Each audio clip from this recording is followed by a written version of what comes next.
ఏపీలో స్వచ్ఛ ఆంధ్ర స్వచ్ఛ దివస్కు శ్రీకారం చుట్టారు నేతలు. ప్రతి నెల 3వ శనివారం స్వచ్ఛ ఆంధ్ర కోసం అందరూ కలిసి పనిచేయాలన్నారు. ఇక విశాఖ ఉక్కు ఏపీకి వ్యూహాత్మకమైన ఆస్తి అన్నారు. ఉమ్మడి రాష్ట్రంలో అందరూ కలిసికట్టుగా పోరాడి విశాఖ ఉక్కును సాధించుకున్నామని తెలిపారు నేతలు. ఇక మరోవైపు విశాఖ ఉక్కు ఫ్యాక్టరీకి ప్యాకేజీ ఇచ్చినంత మాత్రాన ఉద్ధరించినట్లు కాదని విమర్శించారు ప్రతిపక్ష నేతలు. ఇక ప్యాకేజీతో ఏపీకి ఒరిగేదేమీ లేదన్నారు.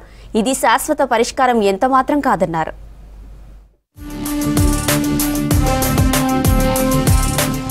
స్వచ్ఛ ఆంధ్ర కోసం అందరూ కలిసి పనిచేయాలని పిలుపునిచ్చారు ఏపీ సీఎం చంద్రబాబు.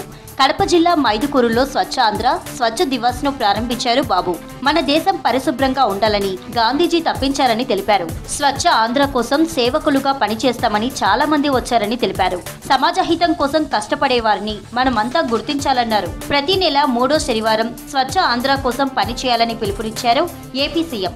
ఇటీవల గవర్నమెంట్ మేము ఒక నిర్ణయం చేశాం. ప్రతి నెల 3వ శనివారం అందరం కలిసి స్వచ్ఛ ఆంధ్రప్రదేశ్ కృషి చేయాలని చెప్పి ఒక నిర్ణయం చేశాం.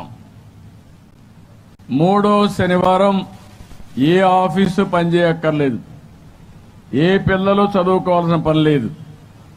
అదే మరి మీరు కూడా వ్యాపారాలు చేసేవాళ్ళు కూడా ఆ రోజు కొంచెం వ్యాపారం తగ్గించుకొని స్వచ్ఛ ఆంధ్రప్రదేశ్ పైన శ్రద్ధ పెట్టండి. అందరం శ్రద్ధ పెడదాం.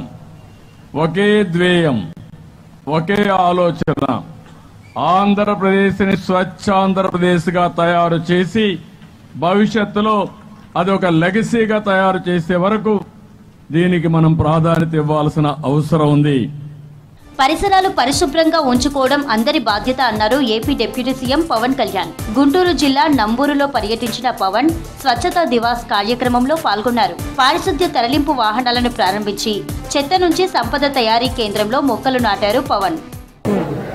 మన ఈ చెత్త నుంచి సంపదని సృష్టించేదాల సర్క్యులర్ ఎకానమీ అంటే ఈరోజు మనం చూస్తే మనం ఏదైతే మనం తినిపడేసిన వ్యర్థాలు అయితే ఏవైతే ఉన్నాయో ఒక్కొక్కటి చూస్తూ ఉంటే ఒక్కొక్కటి చెత్తని కూడా చూస్తే ఒక్కొక్కటి కిలో 15 రూపాయలకి అమ్మగలిగి దాని నుంచి వర్మీ కంపోస్ట్ తయారు చేయడం రకరకాల సంపదని సృష్టించే మార్గాలు చాలా ఉన్నాయి. అవన్నీ పర్యవేక్షించాము. విశాఖ ఉక్కు ఆంధ్రుల హక్కు అని ఉమ్మడి రాష్ట్రంలో అందరూ కలిసికట్టుగా పోరాడి సాధించుకున్నామని చెప్పారు మంత్రి నారా లోకేష్. ఉక్కును కాపాడుకునేందుకు చంద్రబాబు, మోదీ, నిర్మలా సీతారామన్, కుమారస్వామి ఉమ్మడిగా చర్చించి రివైవల్ ప్యాకేజీ ప్రకటించారని తెలిపారు. విశాఖ ఉక్కు ఏపీకి వ్యూహాత్మకమైన ఆస్తి అన్నారు. ఇప్పుడు మళ్ళీ చంద్రబాబు నాయుడు గారు, కేంద్రంలో ఉన్న నరేంద్ర మోడీ గారి నాయకత్వంతో మన నిర్మలా సీతారామన్ గారు, కుమారస్వామి గారు కలిసికట్టుగా కూర్చుని విశాఖ ఉక్కుని కాపాడుకోవాలంటే వాళ్ళు అదనంగా నిధులు ఇస్తున్నారు. రాష్ట్ర ప్రభుత్వం కూడా అంటే పవర్, వాటర్ సబ్సిడీ ఇచ్చి ఉక్కు ఫ్యాక్టరీ, ఎందుకంటే అది స్ట్రాటజిక్ అసెట్, భారతదేశానికే కాపాడుకోవాలి, ప్రైవేటీకరణ జరగకుండా చేయాలి అనే లక్ష్యంతో మేము మాట్లాడుకుని సంప్రదింపులు చేసాం. 7 నెలల్లో సాధించుకున్నాం. తిరుమలలో విజిలెన్స్ నిఘా పూర్తిగా విఫలమైందన్నారు టీటీడీ మాజీ చైర్మన్ భూమన కరుణాకర్ రెడ్డి. చంద్రబాబు పాలనలో మద్యం, మాంసం తిరుమలలో పట్టుబడుతున్నాయని విమర్శించారు. తిరుమల విషయంలో గత ప్రభుత్వంపై విమర్శలు చేసిన కూటమి సర్కార్ అధికారంలో ఉండగా జరుగుతుందేమిటని ప్రశ్నించారు. చంద్రబాబు నాయుడు గారు, మీరు చెప్పేటివి మాటలు, చేసేటివి ఒక్క పని కూడా లేదు. మీ పాలనలో వెంకటేశ్వర స్వామికి జరుగుతున్నటువంటి అపచారం అంతా ఇంత కాదు. ఈ రోజున కొండ మీద మాంసాహారం ఎప్పుడో నిషేధింపబడ్డటువంటి విషయం, చాలా సంవత్సరాల క్రితమే నిషేధింపబడ్డటువంటి విషయం అందరికీ తెలిసిందే.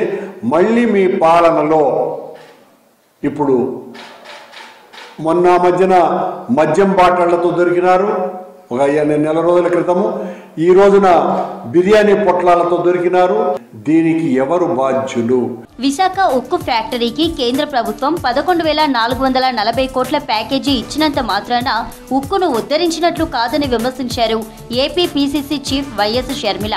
ప్యాకేజీతో ఆంధ్రులను గౌరవించినట్లు అసలే కాదన్నారు. ఈ ప్యాకేజీతో ఒరిగేదేమీ లేదన్నారు. ఇది తాత్కాలిక ఉపశమనం తప్ప శాశ్వత పరిష్కారం ఎంత మాత్రం కాదన్నారు షర్మిల.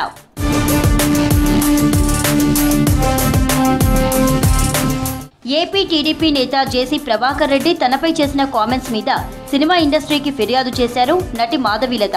మా అసోసియేషన్ ట్రెజరర్ శివబాలాజీకి వినతి పత్రం ఇచ్చారు. ఇప్పటికే పోలీసులు మానవ హక్కుల సంఘానికి కంప్లైంట్ చేశారని చెప్పారు మాధవీలత.